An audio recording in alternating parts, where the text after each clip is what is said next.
है। और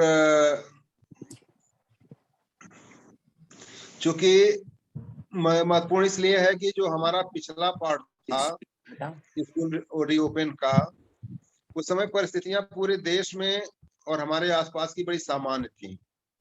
लेकिन इस बार जब हम स्कूल खोल रहे हैं तो कई प्रदेशों से सामान्य रूप से और कई प्रदेशों से विद्यालयों से जुड़ी हुई कई ऐसी घटनाएं संज्ञानित हो रही हैं कि जो नहीं होनी चाहिए।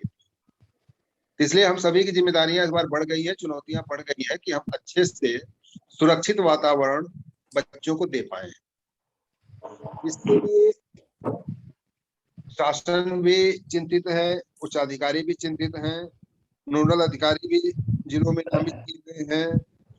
शासन प्रशासन की तरफ से लोग वॉच भी करने की कोशिश करेंगे और सबसे अधिक मीडिया के लोग भी हमारे बीच में रहेंगे और उनका भी हम वेलकम इस रूप में करते हैं कि जिन चीजों पे हमारा दिमाग नहीं गया था, ध्यान नहीं दे पाए थे, उसको उजागर करते हैं ताकि हम समय से उसको भी दूर कर ले, क्योंकि अपनी गलती किसी को दिखती नहीं।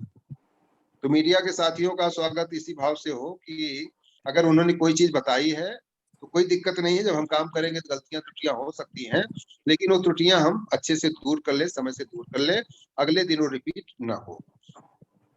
एक प्रारूप मैंने ग्रुप पे भेजा था, उसमें था कि कितने बच्चों के आने थे, कितने आए, अभिभावकों की सहमति कितनी आई, और पाली वाइज कितने बच्चों को चिन्हित किया गया है आने वाले उस पर्टिकुलर पाली में जिसमें निरीक्षण होता है, कितने बच्चे आ गए हैं। इसकी सूचनाएं आप लोग पहले से तैयार करके रखेंगे तो फायदा ये होगा कि नोडल अधिकारी का हमारे समय खराब नहीं होगा और वो आएंगे अपना लिया की जो चीजें हैं। नहीं तो हम कंसेंट लेटर गिनने लगेंगे, बच्चों को गिनने लगेंगे इतने आए, तो ये थोड़ा सा टाइम टेकिंग होगा। और जो कि उनके टारगेट होते हैं 10 विद्यालयों का, तो ताकि समय से अपने विद्यालयों को जल्दी जल्दी देख पाए। अगला जो हमारे लिए जो तैयारी का था, एक बड़ा इशू मास्क का है, जो कि बहुत दूर से ही दिख जाता है कि बच्चे प्रॉपर लगाए कि नहीं लगाए हैं। अगर किसी बच्चे का क्षतिग्रस्त हो गया है, छूट गया है, कहीं रास्ते में गिर गया है, तो नया मास्क देने की भी समुचित व्यवस्था हो और बच्चों को ये भी सिखाया जाए कि कैसे हम प्रॉपर मास्क लगाते हैं, क्योंकि खतरे आसन्न हैं। और एक सिंपल सा बात है, आप लोगों के बीच करने में कोई शेयर करने में संकोच नहीं है कि समाज की जो हमारी स्थिति है कि बच्चा कहीं से भी कुछ ले आएगा, लेकिन बताया ही जाएगा कि विद्यालय से ले गया है।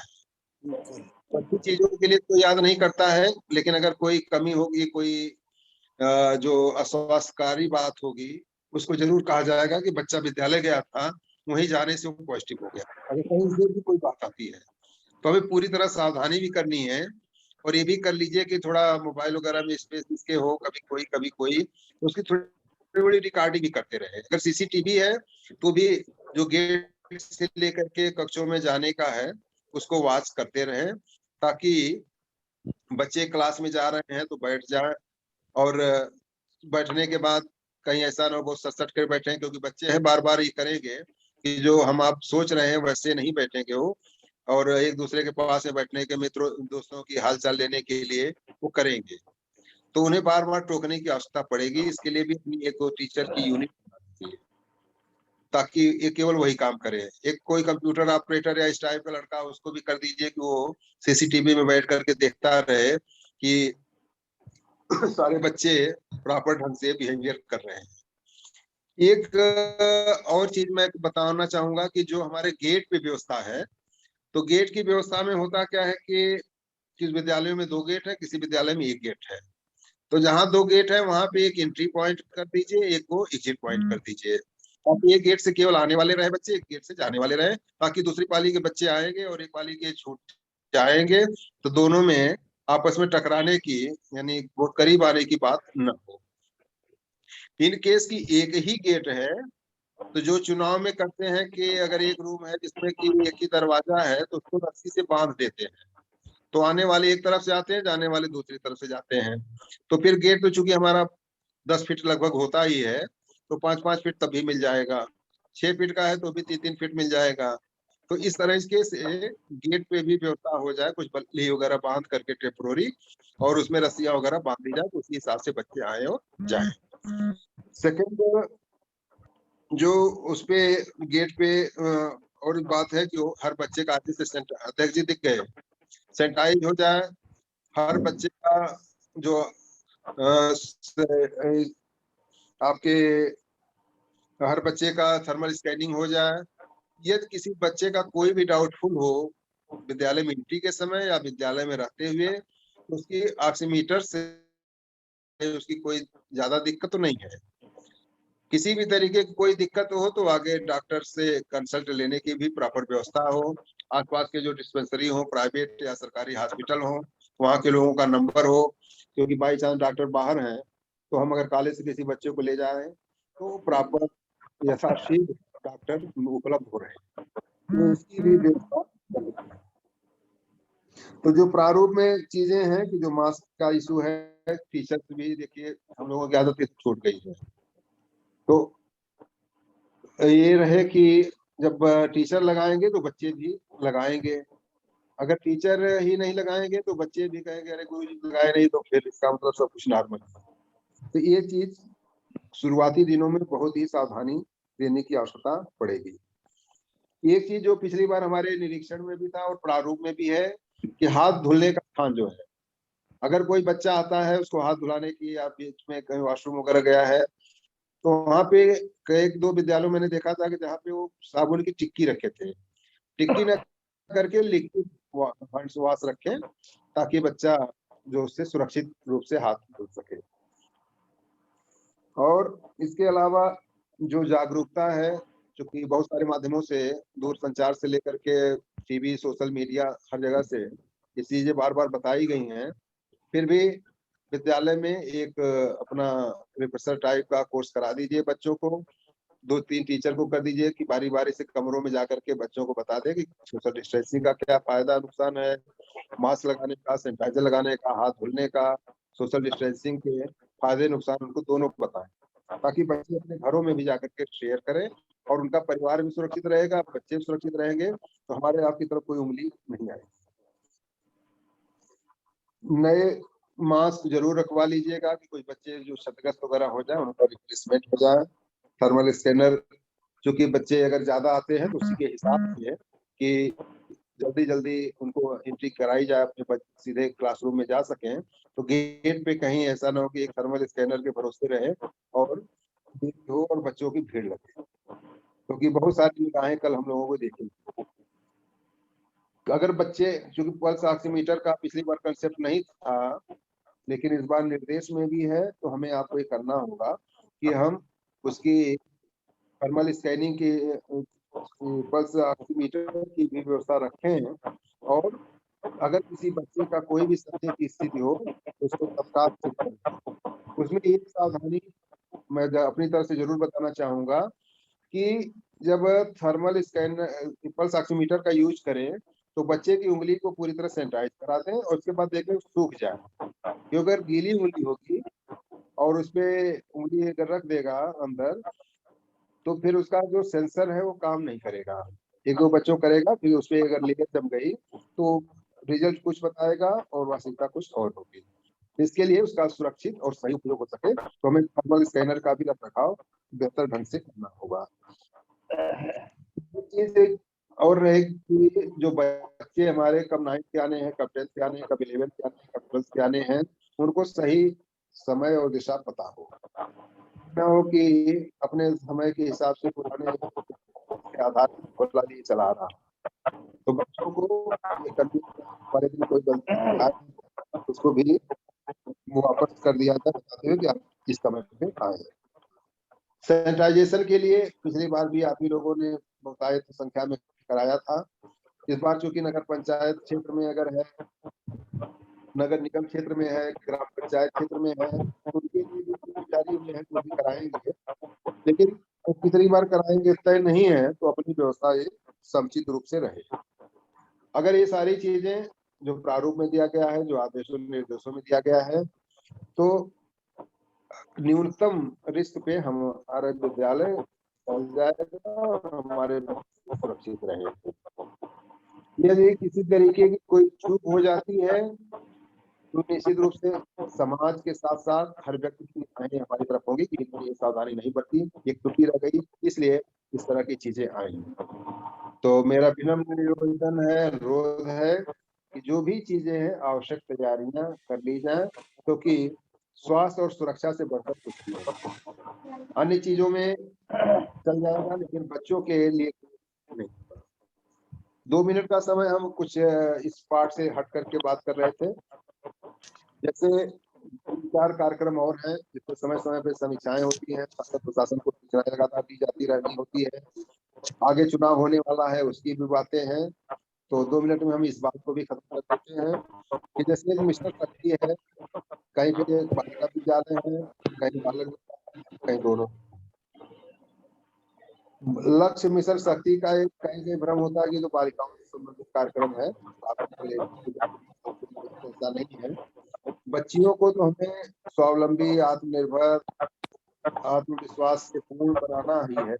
इसके लिए जो जानकारी, जो चीजें, जो सुविधाएं, जो कार्यक्रम समय समय पे निर्देश मिलते हैं कि कराए जाए, दिखाई जाए, अभियान चलाया जाए, ये तो कराई जाए।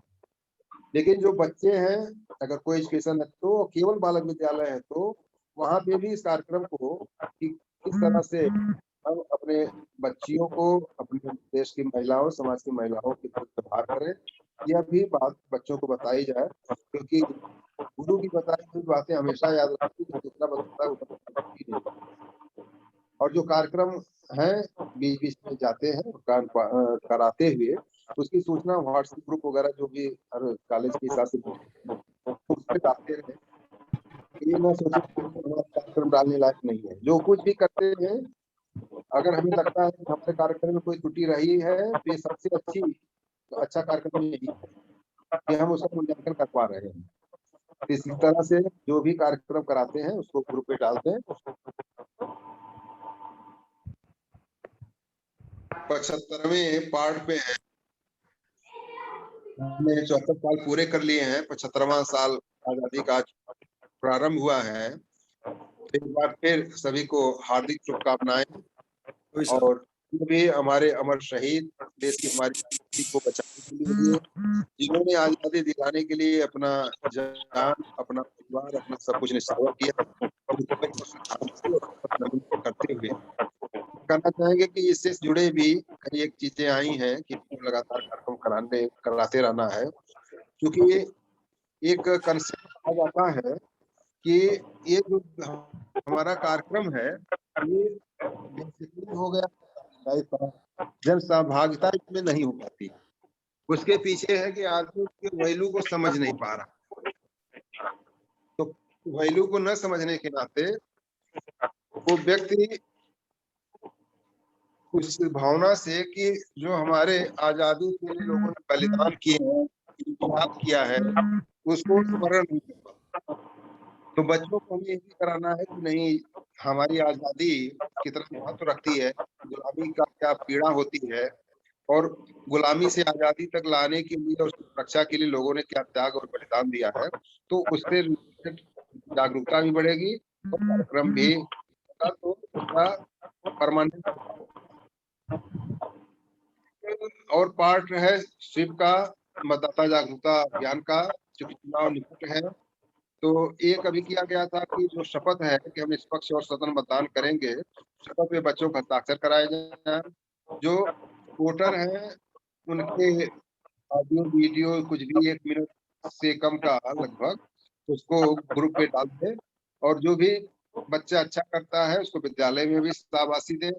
अगर उसको आपकी मुहर से एक चल जाएगा कि ये विद्यालय का इस प्रकार में सबसे अच्छा प्रदर्शन किया इन्होंने, तो बच्चों के लिए एक अमूल्य धरोहर है। हम बच्चों को कुछ उस तरह से दे नहीं पाते सर्टिफिकेट के अलावा, तो अगर प्रिंसिपल साहब के हस्ताक्षर से बच्चे को कुछ मिल जाएगा। हमारे पास भी 1-2 चीजें रखी हैं जो छोटी छोटी चीजें उस समय थी लगती है, लेकिन आज लगता है कि कितनी बड़ी उपलब्धि।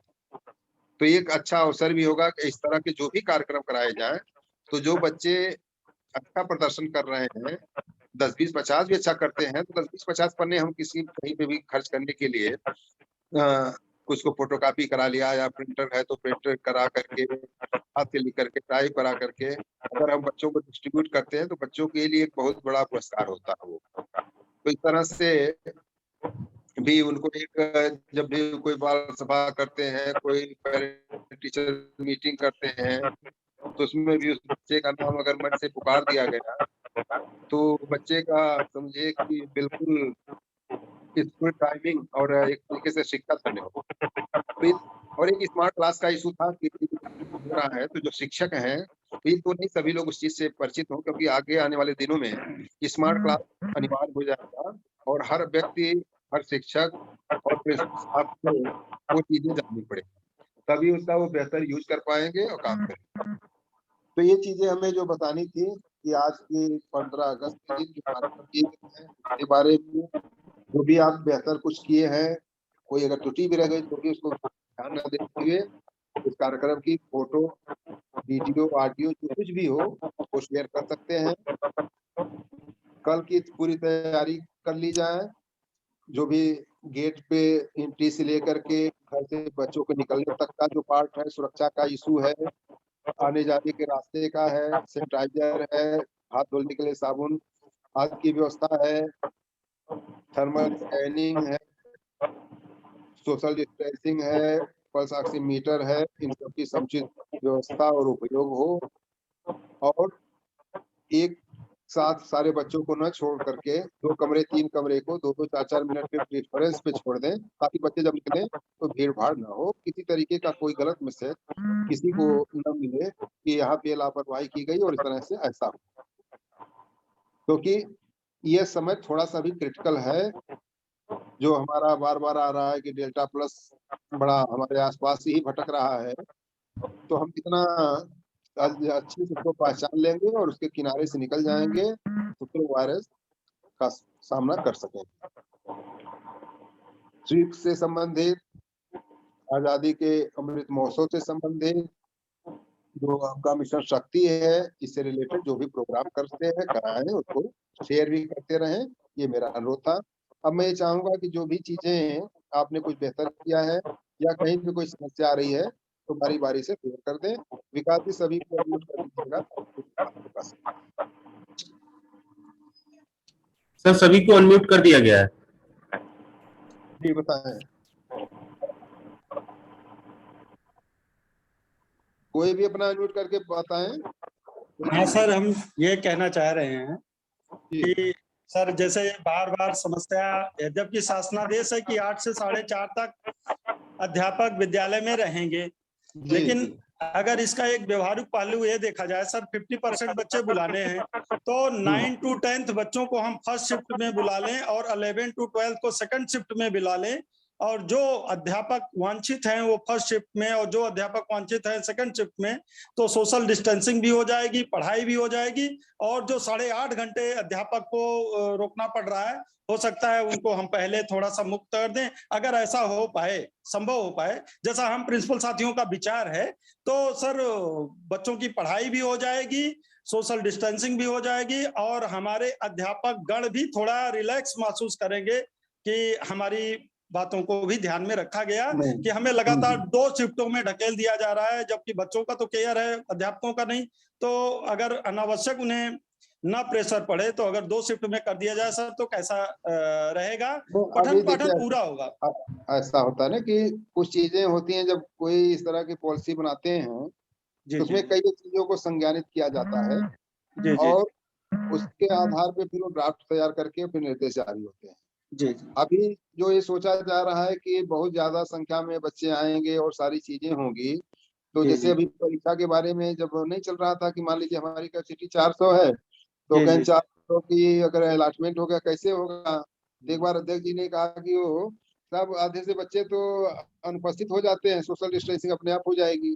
जी तो अभी ये है कि बच्चे आएंगे अगर हमारे इतने, तो कैसे बैठेंगे, जब वहां पे हमारे 3-3 फीट पे 100 बच्चे बैठते थे, अब 6-6 फीट पे बैठाने हैं तो 50 ही बैठेंगे, और बैठेंगे तो उनके टीचर्स की भी आवश्यकता होगी, हर कमरे में पढ़ाना पड़ेगा। तो इस पर्पज को लेकर के किया गया है। लेकिन जैसे जैसे कंडीशन आएगी, अभी आप देखेंगे 10 दिन 15 दिन बाद जब कुछ नॉर्मल होगा तो जो यथावस्था होगी फिर उस हिसाब से कर लिया जाएगा। जी लेकिन जब आदेश निर्देश इस तरह के हैं तब तक जी। उसी चीज को फॉलो कराया जाए, क्योंकि किसी तरह की हम काम भी कर रहे हैं और फिर बाद में कोई कहे कि आप इसके लिए उत्तरदायी, एक शब्द आता है ना आजकल, हम तीन लाइन जी, जो लिखा जी, है, तो इस जी, तरह का हमारे लिए कुछ हो ना आप लोगों के लिए कुछ हो कि जी, ऐसे जी, शब्द हो, फिर उसका स्पष्टीकरण दें।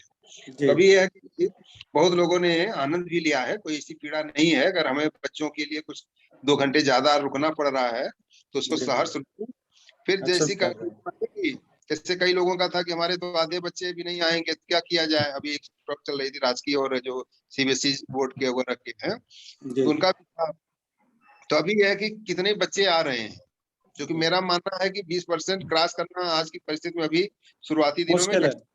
जी, लेकिन ये भी संभव है कि बच्चे छूटे हैं, लंबे समय से गैप रहा है। कई ये गार्जियन हमारे पास फोन कर देते हैं, बेसिक वाले भी, कि साहब ये इतने दिन से ऐसे ऐसे हो रहा है, बच्चे सब खराब हो रहे हैं, क्यों नहीं स्कूल खुलवा देते। तो कुछ ऐसे भी मतलब वाले लोग हैं। तो जी, मिला जुला करके यह है कि समाज में जो संदेश है, उस संदेश के हिसाब से हमारे कितने बच्चे रिटर्न हो रहे हैं, फिर उस हिसाब से हम लोग कर लेंगे। ठीक। हमारे तो साहब कल से ही 50% आएंगे, 50 से ऊपर ही चलेगा डेटा, 50 से कम नहीं होगा कल से ही। लेकिन सर तो हेलो चलिए, आप बधाई के पात्र हैं। जी सर हमने तो जो हेलो और कंसेंट ली है वही लगभग 60-70% तो कंसेंट आ ही चुकी है हाँ, तो हमारी अगर वैसे ही। 60-70% लोग हैं तो फिर शासन का जो निर्देश है वो सही है फिर। लेकिन सर एक मिनट सर, निर्देशों हाँ पे कहीं पर भी ये निर्देश में नहीं है कि शिक्षक पूरे टाइम विद्यालय में रहेगा। शिक्षण 2 पालियों में होगा और उसको हम करवाएंगे आपके, लेकिन कहीं पर नहीं नहीं, अभी ये करिएगा। अभी ये है कि जब भी कोई आएगा, मान लीजिए कोई नोडल अधिकारी या कोई जांच अधिकारी आपकी सेकंड पाली में चला गया, सड़क के किनारे गांव के आपका घर ही है, जी हाँ, तो हाईवे से सीधे उतरेगा, फिर जी कहेगा प्रिंसिपल साहब ये कैसे किया, ये निर्देश दिखाइए कि कहाँ इनको छोड़ देना था। लेकिन तो सर आदमी आया भी लेकिन सर और एक मिनट सर, 2 घंटे के लिए वो बचाने के चक्कर में फिर उसको अनुपस्थित लिख के जाए और फिर वहां से स्पष्टीकरण आए। तो अभी जो ये करिए कि जो निर्देश में है कि जो कि विद्यालय खुलेंगे और इस टाइम से रहेगा 8 से 12, 12:30 से 4:30, तो जो लोग है अभी रुके, हफ्ता 10 दिन देखें क्या कंडीशन बनती है, फिर देखा जाएगा। टाइम लिखेंगे, लेकिन जो सर प्रपत्र आया है जिसमें सूचना देनी है, जो निरीक्षण हाँ, अधिकारी आएंगे, उसमें भी कहीं ये नहीं है कि विद्यालय में कितने अध्यापक कार्यरत हैं और कितने उपस्थित हैं। केवल पॉइंट ये है ये जी सर, अब ये कहीं नहीं है कि प्रिंसिपल साहब छोड़ करके चले जाएंगे कि रहेंगे, ये कहाँ लिखा है। ये बिल्कुल तो उसकी व्याख्या ये अंडरस्टूड है कि जब बच्चों के बारे में हो गया तो बच्चे हैं तो टीचर प्रिंसिपल डीआईएस के बारे में थोड़ा है कि रात में नहीं रहेंगे दिन में ही रहेंगे। ये तो अंडरस्टूड है कि 8 किलोमीटर की परिधि में रहेंगे, ताकि यथा उसका 12 बजे रात में भी जरूरत पड़े तो खाली हो जाए, मुख्यालय छोड़ करके जाए। लेकिन हम लोग प्रैक्टिकली करते हैं भाई, अगर संडे एंजॉय करे बिना जिलाधिकारी महोदय कभी कभी संज्ञान में दिए नहीं चले गए, तो भी रहता है कि अगर साहब ने याद किया तो 4 घंटे 2 घंटे में जहाँ भी है वहां से खड़े भी हो जाते हैं। इसलिए साहब कभी रिजिड भी नहीं होते कि नहीं दिया साहब आप बिना सूचना कैसे चले गए थे। तो ऐसे तो नियम में ये है कि अगर जैसे हम हैं, अगर हम बहेड़ी जा रहे हैं 8 किलोमीटर दूर जा रहे हैं तो अपने जेडी साहब को बता के जाएं, ताकि उनको ये जानकारी रहे कि हम अभी 8 किलोमीटर से अधिक दूरी पे हैं। लेकिन प्रैक्टिकली इतना करने लगेंगे तो हम कभी नहीं पाएंगे।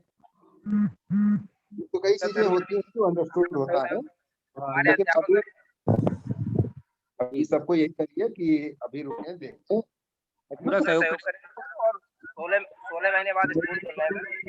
हाँ, अभी किसी भी लोग असुविधा को से बचने के लिए हम रहेंगे। बड़ी जी सर, थैंक यू सर। बड़ी हरियाली में भी है। अरे हमारे यहाँ तो